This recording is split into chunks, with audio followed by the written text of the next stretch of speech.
Hello and welcome to Talking Property with CBRE.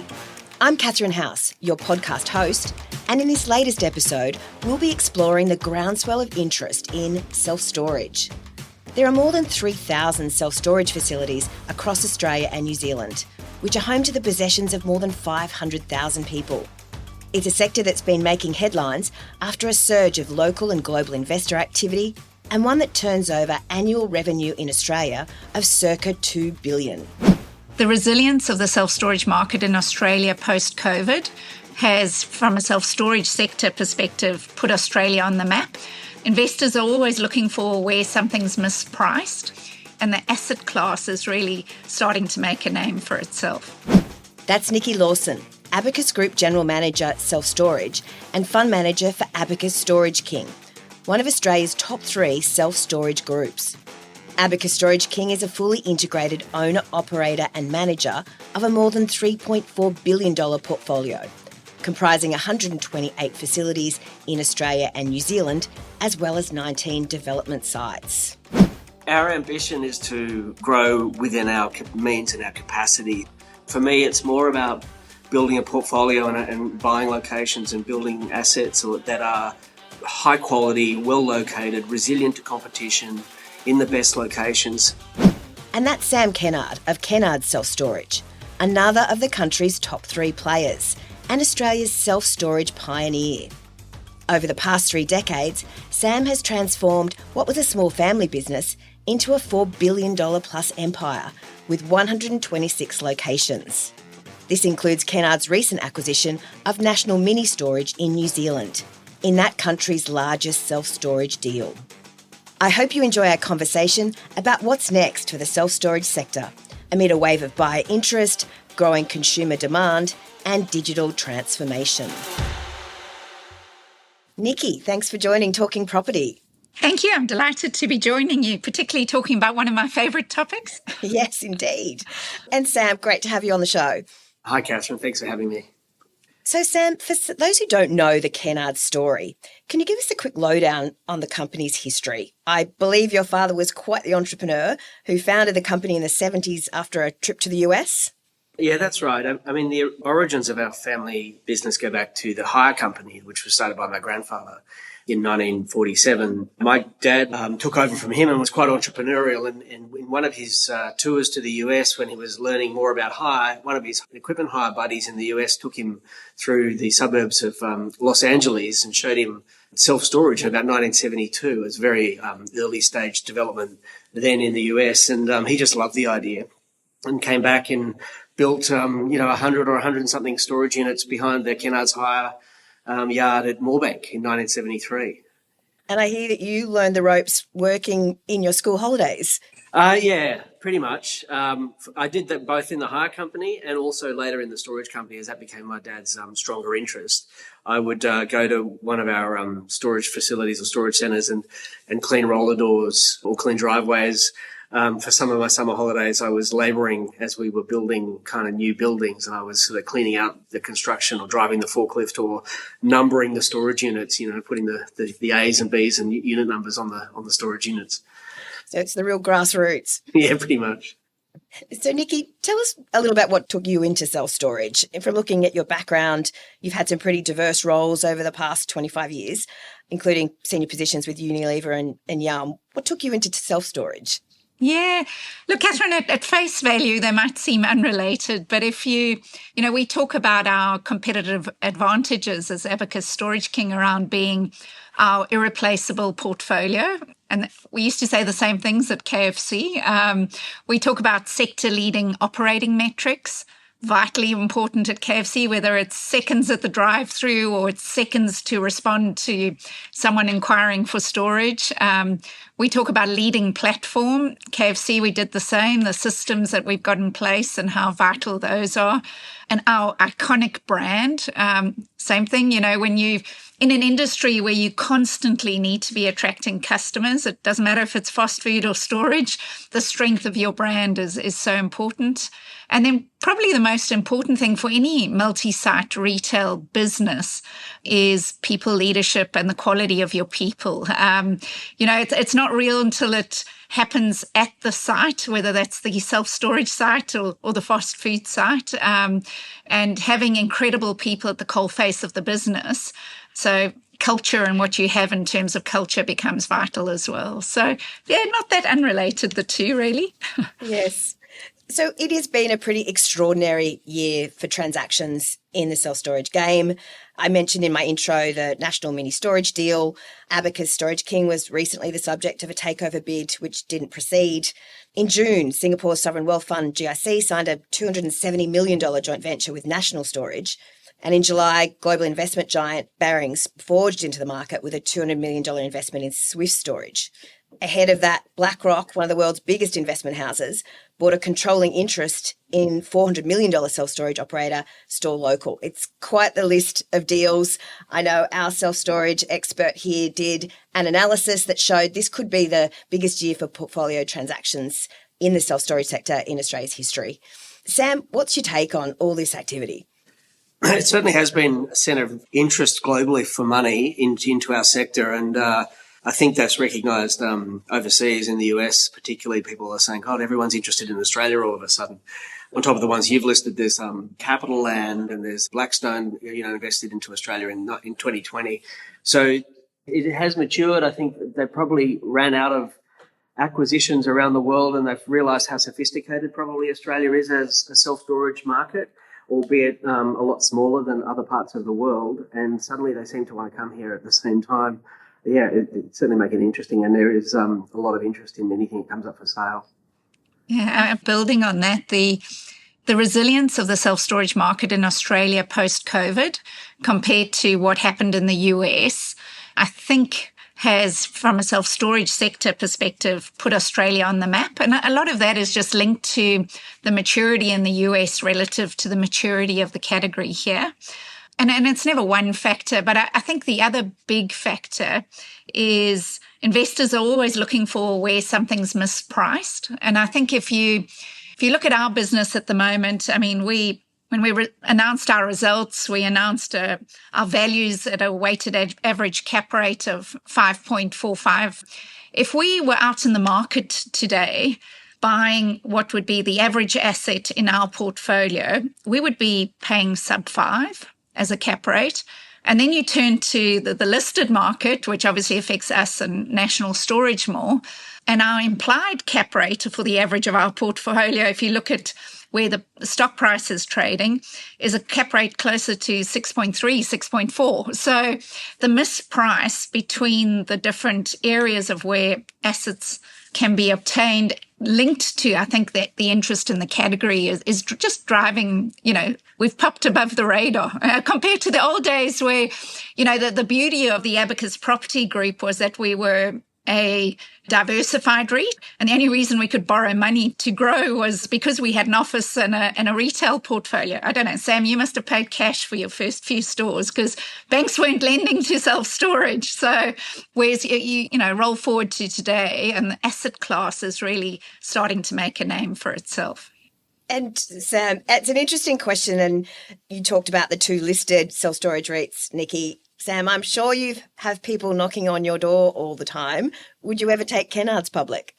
No, I wouldn't. I think there's too much grief being public, and I think everyone who's public probably regrets being public. So I won't put that to Nikki. You can. I'm pretty sure she'd give us a right answer. But, our ambition is to grow within our means and our capacity. So at one point we did have a partner from 2004 to 2008 and they were listed. It was a Valet Property Group.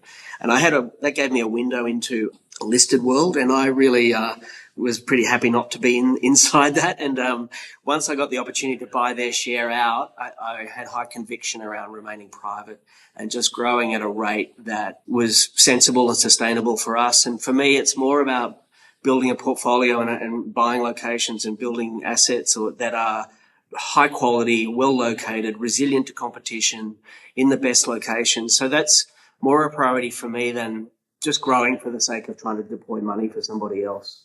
Yeah. Looking back at that mispricing, Nikki, you did recently navigate a takeover bid. What's your view on what's driving that huge amount of interest in listed players at the moment? Yeah, as I say, I think it's the mispricing in the market. In Australia, there's a lot of discipline around having to get valued every 6 months and reporting those independently. And when the publicly listed stocks are not trading at those asset values and there's genuine belief in the value of them, there's a misprice and that drives interest. And I think the growth in the category, as I say, is still strong. So because it was kind of the major disruption of all disruptions happened when COVID hit. And I mean, that was fantastic time for self-storage all over the world. I think the difference was that formed almost an education event in the market in Australia, which step changed the use of the category within the market.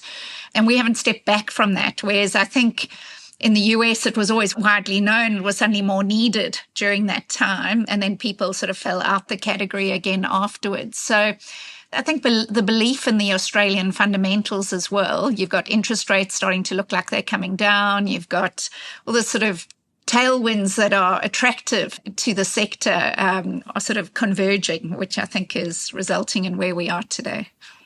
So we've talked a lot about the institutional interest. Is there still room for the mum and dad players, Sam? There is mum and dad or sophisticated entrepreneur who wants to do development at a single site level is certainly opportunities. The barriers to entry in terms of capital investment are high in the best markets. So mums and dads typically don't have the capital to come into Sydney, Melbourne, Brisbane, in the inner urban areas. So they're probably more likely to be in a provincial area, I think, to be in the market.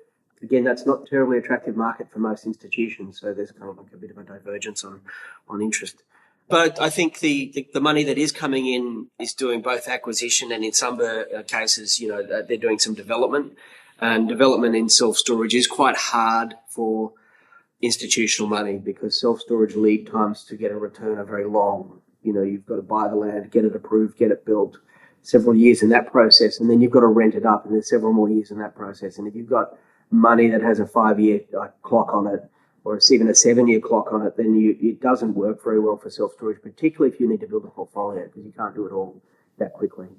Yeah, I suppose that's why it's been so attractive for groups coming in to buy portfolios, so you can get that instant scale. Yes, that's right. Yeah. So we've talked a lot about the tailwinds for the sector. What about the headwinds? Are you seeing any real headwinds there, Nikki? Oh, look, I mean, the headwinds across the property sector have been fairly well known, interest rates and what's happened there, and movement. I mean, we're reliant on disruption and movement of people or people being dislocated and needing somewhere to position themselves. But I think the other big ones, particularly for foreign capital, is around statutory costs and taxes. Governments, whether it's state or federal, there's been some big changes in that area over the last few years, and those obviously have a huge impact in terms of property portfolios. So I think statutories and while we don't use a lot of electricity rates and taxes, that part of the cost base has seen some growth as well as construction costs. So I agree with Sam. I think there's still room for mum and dad operators. I think the opportunistic capital opportunity that for those that got in sort of just before COVID and bought the ground and contracted and then saw the big increase in terms of rental yields and things that we got during COVID, there was huge money to be made in that window. I think that opportunistic capital as construction costs go up is probably not quite as attractive as it used to be. And then the last one, which is maybe a bit of it's an assumption on a headwind for me, is as everyone dives into pricing systems, it's interesting where the market gets tighter and the pricing systems driving people to get the occupancy up. What you're seeing is street rates being affected. So, yeah, there's new supply and those kind of things happening, but it's also this big occupancy drive that a lot of the systems are talking to each other and driving, which can drive the whole market down at certain periods in time. What's your view, Sam? So on headwinds in terms of how assets will perform, I think primarily you've got economic, the conditions of the economy and consumers and if they're moving house and that sort of thing. So that matters a lot. We'd much rather a buoyant economy and people moving. And then there is the competition and supply side.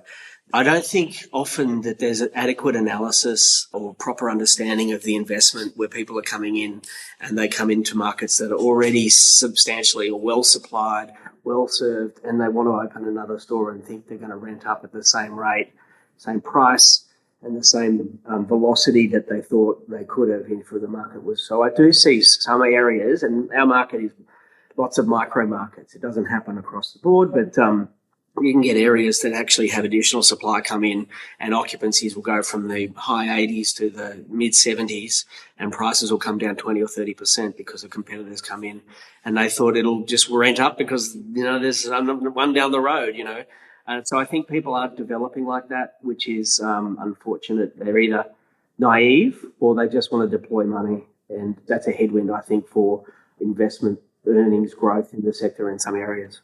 And that probably goes back to Sam's earlier point just around the importance of location and location of your assets.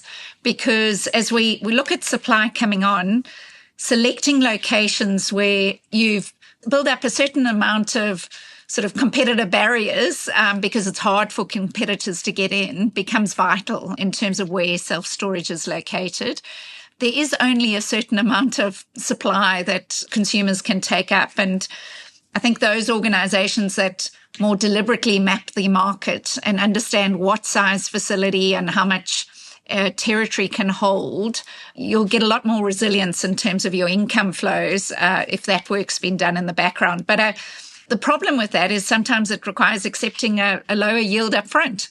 And if you're, as Sam says, if you're not, required to make returns on certain milestones, then you're more able to select what's right for the long term as opposed to just what the short-term yield is. And it's part of the reason we've tried to maintain about 10% of our balance sheet is really around new developments, because we know then at least we can continually supply the market with some short-term yield and short-term returns, but we're also investing for the long term in terms of building that future pipeline. One thing I found really interesting in doing a bit of research on the sector was that it seems to be hyper-local. So people typically want to be within 15 minutes of their storage facility. How does that guide your investment and development decisions, Sam? Yeah, that's right. It's a location-sensitive business. Customers want to store their personal, and 75% of them are storing personal effects, and they want to store close to where they live, work, or going to live. And location matters. So what you look for are markets that have less competition and or hopefully stronger attributes for demand. And, higher income, higher density markets, higher proportion of renters because they move more often, better demographics than lower population levels, lower income. That's not to say that lower income people don't store. They do. They just store at a lower price. So, and it's more likely that in the lower income area you'll have more industrial kind of land nearby. It tends to go like that. So the Northern Beaches, for example, in Sydney is a higher income area with a very limited supply of industrial or commercial land. It's probably a nice segue when you're talking about customers to look at the consumer side of things. Nikki, what's happening on that consumer front and the trends you're seeing? Which generations maybe are most using storage and why? Yeah, it hasn't changed much. The biggest group of storers are still older. They're still wealthier. We have to hold on to things. Older, wealthier, and they're retirees. If you look at the CommBank data that we get through is more linked to the resi customer, which is sort of circa 75%, of the business. But 60% of those customers are what they call wealthier versus middle or budget customers. A quarter of those are retirees. 25% of storers tend to be retirees. So older, wealthier retirees. That said, we do find, certainly from the Abacus Storage King side, our share is higher with younger customers. And for a while there, we were seeing stronger growth off much smaller bases with slightly younger consumers. I think with interest rate hikes and discretionary income coming under pressure, that has stalled a little bit, particularly with young families and that group of consumers who had new mortgages. So it'll be interesting to see once those interest rates come down whether that changes a bit. Yeah, I think that's right. I think COVID, that was a great disruptor, and we love change and disruption. So COVID was this great surprise to the industry that no one knew that was going to come, but it caused a lot of people to go through career changes and move back home with mum and dad, sea change, tree change, kind of lifestyle changes, working from home gyms, all sorts of things that caused people to change the way they live. And I think that initiated a new demand for the younger users, younger storers. But I do think that's what I think I would agree with Nikki that it's backed off a little bit. They're probably a little bit more sensitive to cost of living pressure and probably have wound back a little bit in the last couple of years. And there seems to have been, from what I've been reading, a blurring between business and personal use in self-storage and more customers utilising units for both. And I know, Sam, you've had, some quite high-profile startup businesses that have started out in your units. Is that been another driver, do you think, of the current interest in the sector? Yes, it is a good kind of additional space for people to run side hustles out of, if you think, you know what I mean? Like side hustle. Yeah, so, they can rent a space that it gives them something to do if they're doing some sort of e-commerce thing and they're growing something and it's sort of, but they'll also probably put some other stuff in there as well. So they'll get a slightly bigger space. It's hard to know. We don't really know what's going on in the storage units. We don't have keys. We don't look at it in the storage Maybe you don't want to know. So it's kind of anecdotal observations that we get these kind of things from. Yes. And I've heard it described as a very human business. So customers typically going through a life event. Is that what you're finding, Sam? Oh, yeah, that's always been the case. Driven by a change, people who are moving house, renovating, having a baby, having a divorce, moving in with a boyfriend or girlfriend and they want to keep their stuff in storage as insurance as in case the thing doesn't work out, so they keep that in storage. Or it's seasonal businesses. So it's event driven, causing something to need storage. And at a personal use, most of those events are temporary. So they then settle down into their new life. So they've moved house and they've moved into their new place. So the duration of the storage ends and then they just move out and get on with life. Businesses will stay longer because their decision is, well, I'll do it because I'm going to serve this market and that will continue until I get a more permanent thing, or I'm starting a business and then I'll grow into something else. They tend to be longer stays, yeah. What is the average length of stay? We look at the mean and the median. The median length of stay is a bit over 6.5 months and the mean is about 13. And everyone measures differently on this, so you've got to be careful about who you're asking. But just to be clear, we measure the customers that have moved out. We don't count the customers that are still in there. And other people kind of count them all or just count the ones in. So, yeah, so that 6.5 months is the median. So more than half the customers will move out before the 7th month, which is quite surprising to many people. How do you do your calcs, Nikki? Yeah, remember, it's a relatively newer business. So what you will do is, Sam talks about the move out, the longer you've owned the business, the longer your means will be. Now, just over 6 years ago, we only had, I think it was $666 million of assets in self-storage. So the acquisition and the growth through development of the business has been significant over the last few years. But what Sam says about move out, we see half customers move out about the 6-month mark. So on average, half the customers that have moved in move out at 6 months. And then it's interesting to start monitoring those that have been there longer than 2 years, because that's a different group. So you tend to look at 2 different sectors and how you treat those different sectors, which is, how you play your existing customer rate increases relative to your street rates becomes a different game depending on which bucket those customers sit in. Though when you speak to the store managers, a lot of short-term customers, everyone thinks they're coming to store short-term, and a lot of those customers end up storing or sort of realizing the beauty of storage. We used to think of storers as hoarders, But actually, storers think of themselves as being quite smart. It's one of the coping tools. It's almost like a dirty little secret they've got in terms of how they navigate life and how it just helps them to get on with what they need to do without being weighed down by all their stuff. So whatever a customer says to us when they first move in, we never believe that that's going to be the answer in 6 months' time. They've usually changed their mind by then. I know I recently had a storage unit and a lot of it was just to store all of my Christmas decorations because I'm a massive Christmas fan. And my collection seems to get bigger every year. Oh, we love that. I'm with you, Catherine. Halloween and Christmas decorations was the starting reason for my storage. So the two of you were recently at the annual storage summit in Las Vegas. I'd love to know what you took away from that and any kind of big takeaways of Australia versus your global peers. Sam? Yeah, I've been going for many decades. They have a couple of conferences a year in the US, and they go through various cycles. And there's a lot of interest in the sector in the US. The bigger guys, there are 5 REITs, I think, in the US now. Public storage and extra space are the biggest. And they are really hungry. They're running out of assets to buy and get a reasonable return on. I think that's partly why they kind of poke around the world, trying to make things work.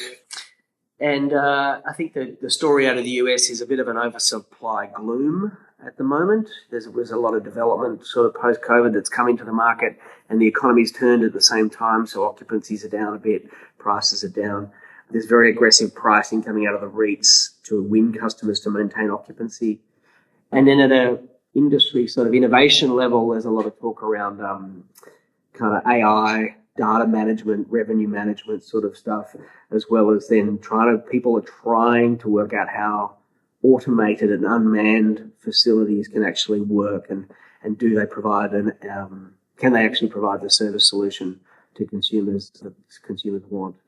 That were kind of my takeaways. I don't know what Nikki can add to that. Yeah, I'd agree. Sam, I guess the only additional will also be the stall happening on development. I think all those macro factors that Sam was talking about around rates coming down, oversupply, and the bit of gloom, it's also not making the economics on new developments stack as strongly. So a lot of development pipelines stopped. And I think a lot of hope being hinged on the fact that because new projects are stalling and not taking off in the next year or two, demand will catch up with supply and, things will be good again. So it's just a halting on that front as well. So, and looking for growth. Where will growth come from? Mm. Sam, you mentioned the technology piece and automation. Do you have any particular views on that front, where the industry is going to head in Australia? Well, I think there's a digital solution that consumers always want, online service payments, various things that consumers always want.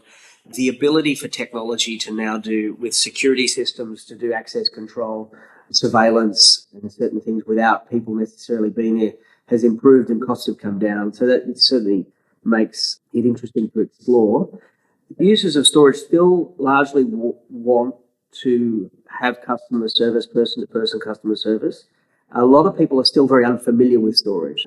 It's often a first-time use for them. They haven't used it before. So getting in and getting into the property and understanding how to use it isn't natural to them. So I think there's a bit of a barrier to go there. Also, some customers just really need, at a particular scale, you can't not have people because you've got to serve customers who do need service, they do need contact, and the properties do need to be cleaned and watched and maintained. And you need to stay on top of all of the stuff that happens on the property. So completely taking your hands off, I don't think on bigger properties is really going to be possible. There might be small, remote, satellite-style, unmanned facility options available, but I don't think it's going to overwhelm the kind of larger stores. It's not going to take off for them. Yeah. And I think it depends where you're applying technology. I think sometimes technology is mistakenly, let's see if we can take out cost. And I think that's where some of the industry have gone wrong. I think when you're chasing customer experience, when you're chasing how do I make it safer for customers to store? How do I make it easier for customers to store? How am I more responsive to customers? I think those technology investments and timing them when the technology is ready are vital, and that'll separate where customers gravitate to and the businesses that will be successful. I do also think the role of data in terms of everything that we do is, particularly as you're starting to look after bigger and bigger businesses, to stay on top of that and to keep the granular responsiveness in a business becomes more important. And it's technology not just applied customer facing, but people facing. If we can make our people's lives easier and apply technology to make our people engagement, our people experience better, the returns on that side of the business are strong as well. So I've got two last questions for you. One's a bit lighthearted and one's a bit forward-looking. So on the lighthearted front, I must admit to having several times watched the television show Storage Wars, which has been described as a testosterone-charged treasure hunt. And I loved one of the stories where a person paid $750 for a unit and found it had 6,000 newspapers from the day Elvis Presley died that were worth an estimated value of $90,000. Dare I ask, what's the most interesting, outlandish thing you've ever seen stored, Sam? Well, I think one of the most colourful ones was when I went to one of our stores in Melbourne, and I discovered that there was this couple who'd come in, within a few minutes of each other and stay there for an hour, and there was an affair going on in one of the storage units. There was a match of bed and a candle and a rug and stuff in there. Oh, God, that's new. That doesn't sound very romantic. No, really, she or he feels very special right now. So anyway, that's one of them. Building on Sam's theme there, we've got a group that meet out at Gregory Hills. They've got a Dungeons and Dragons club. Oh. And every Saturday they meet. They've got a little table set up. But I think if you want to know the most interesting, and we've got a store in WA where we've got an America's Cup yacht that is still sitting there from, I want to say, 20 years ago. So. That's a long time to have something in storage. And on the more serious note, a bit of a forward look. Self-storage at the moment is considered an alternative property sector in Australia. Do you see that continuing, or is it going to move more into a core asset class? Nikki? Oh, surely it deserves a class of its own at some stage. We can't be lumped in with all these obscure sectors. I think as the interest grows, you've got to believe it'll get its own sector. It just is how big. Australia's not a huge country. Even when we bundle Australia and New Zealand together, as both our portfolios span both, I think the investment grade of the sector, it deserves a class of its own. It'll just always be, what's the size? Yes. What's your view, Sam? Well, I think what we can pick up from some of the comments we've made today is the management intensity that self-storage requires is not light. You do need to win customers every day. Every month we have an attrition and return of customers leaving. So you've got to win the digital, kind of win and perform digitally when eyeballs are looking for storage. You've got to win them and get them into the stores. And then there's a customer service. So there's a training piece around your employees. So it's kind of it is hands-on management intensive. It's not the same set and forget style leasing of an industrial or an office building or a retail. So it has some unique factors around it that I do think make it different, and people do underestimate that. They look at storage from the outside and they go, there's a building and it looks very quiet. They do look quiet. They're the big icebergs, right? There's not much happening. But actually there's a lot more happening than people appreciate. But if people to look at investing in it, it would be, I'm not one of these, but it should form part of a portfolio of wider property assets. I'm dead long in storage. It's essential to me. But others, might say, well, I will take 10% in storage and take a piece of one of the REITs or both of the REITs or something, as well as office or retail or something.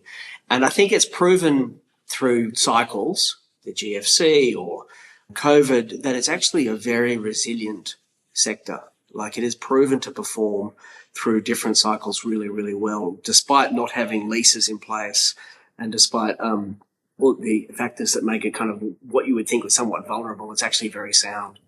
Yeah, and that links to the granular nature of all the millions of reasons why people store. One of those reasons is the cycle's down, and a different reason the cycle's up. So, when property prices are through the roof, people aren't buying, but then they're renting more, or people are trading up or they're trading down, and all those things create a disruption. It's when there's no change. If we're going to go into a decade of zero change ahead, that might be interesting, but it feels like change is happening more and more rapidly around us. Yes. And what's next for Abacus Storage King? What's your view for the next year or two of where you're going to take the fund? We still see plenty of opportunity on the table, both around the portfolio as well as on the platform. We look at the portfolio, we've mapped the market, we know where the next chunk of assets are that we want to build or the territories that we want to invest in. And the refreshing of our asset base, which we've been really deliberate around over the last sort of 3 or 4 years, continues to be a high priority for us. I think as supply increases, consumers are going to get more discerning. They're going to have more choice, and the quality of the assets and the convenience of the location are going to become more and more important. So I think from the PropCo side, that's important. And then the other big opportunity for us is on the platform. We've had a brand that's Australia's most recognised, has been and continues to be, and we'll keep investing in that brand and building that brand strength to help us generate those inquiries Sam was talking about that we need for the business. And then in terms of our operating systems, the just professionalising and introducing more sophisticated revenue management systems as well as people systems. You kind of got to do customer, people, and revenue together, because the interplay, I think, between those three is really important. So investment in systems is still a high priority for us. And what's next for Kennard Self-Storage? We've integrated the National Mini Storage acquisition in Auckland. We're about to go through the rebrand. We've done all the back end, and the people side of that is now done. And so we'll be back to our plan of development. Our principal method of growth in our business for the duration from when my dad started it is acquisition of land and development. So we'll continue on that path. Since those first generation assets, I've gone back to many of those and done demolish and rebuild on those. So I've gone and demolished a single-story building and built multi-story buildings. So it's intensification of use where first-generation assets are underutilising land, and then phased expansion of existing stores that we intended to build anyway to grow. So that's our BAU really. Yes, well, it does sound like it's going to be another exciting few years for self-storage, having had this chat. I know we've been trying to do this for a while now, so thank you so much for joining, Sam. Thanks, Catherine. And thank you, Nikki, for joining Talking Property. Yeah, thanks, Catherine. To our listeners, thanks for tuning in to this latest episode of Talking Property with CBRE. If you like the show and want to check out more, you can follow us wherever you get your podcasts. That way you won't miss upcoming episodes, including a download on the recent Property Council of Australia Congress in Perth. And we'd love for you to rate or review the show, which will help other people find us. Until next time.